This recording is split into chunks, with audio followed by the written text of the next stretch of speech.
definitely excited to get to work. Campaigning is one part of it, but it's really just a long job interview. Now we actually really get to work. I'm excited to do that. Yeah, this was a race with a lot of eyes on it. Lots of folks have their opinions about the current chair, and you came into this race hoping to change some of the opinions there. How do you feel voters, why do you feel voters selected you? I think what we showed as a county, what I would say about the election itself, we showed that you can still run a very positive, issues-focused campaign without any of the back and forth and the fighting and the animosity and still be successful. And I'm proud of that. I think voters really were ready for a change, especially in that vein. And I'm happy that was the case. I'm glad that we still can run campaigns, successful campaigns, just on the issues, just talking about what we want to do and just keeping everything positive. It's a nice thing to see in today's day and age.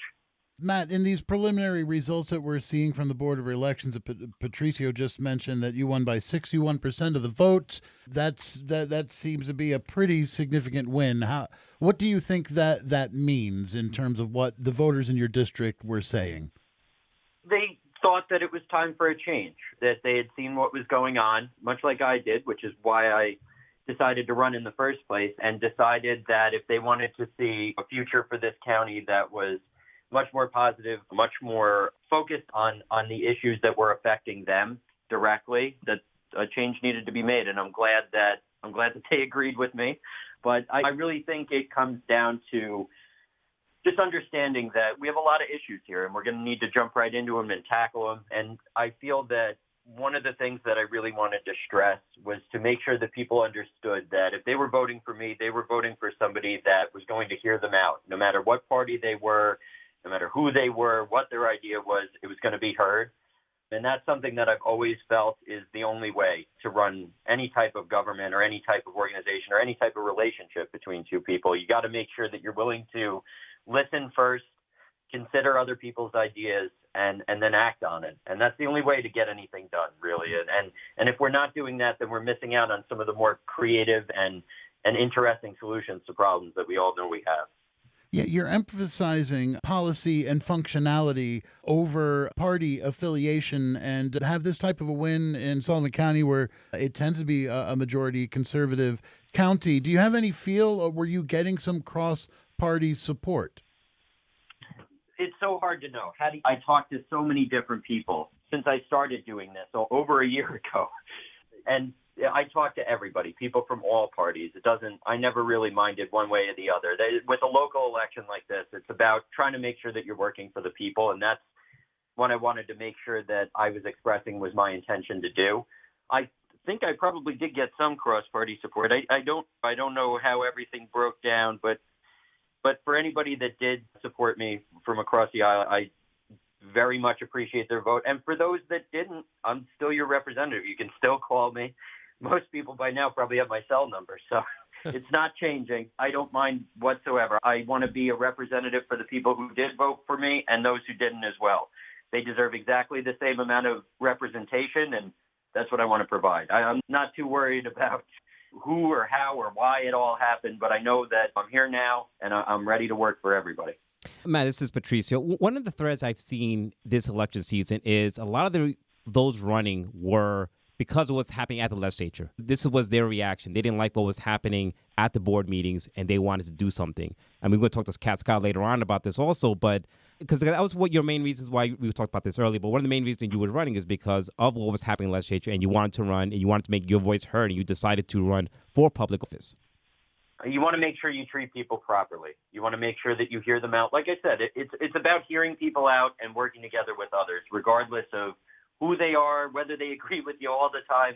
It doesn't matter. It's about making sure that everybody's voice is heard in these kinds of discussions, and that we move forward in a collaborative manner. And I think people were ready for that, and I think that's what these election results showed.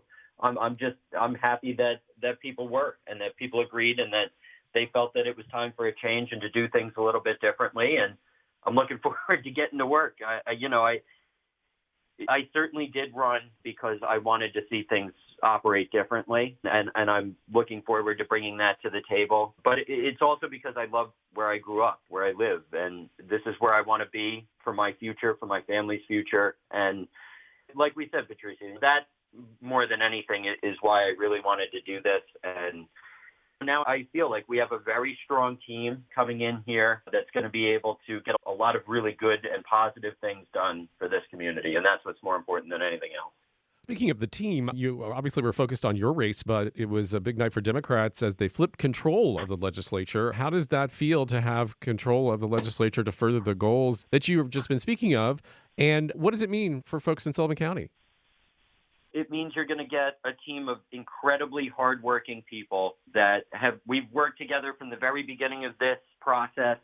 We're all very like-minded in that we'll work together with anyone. We'll listen to all ideas. We're taking all comers.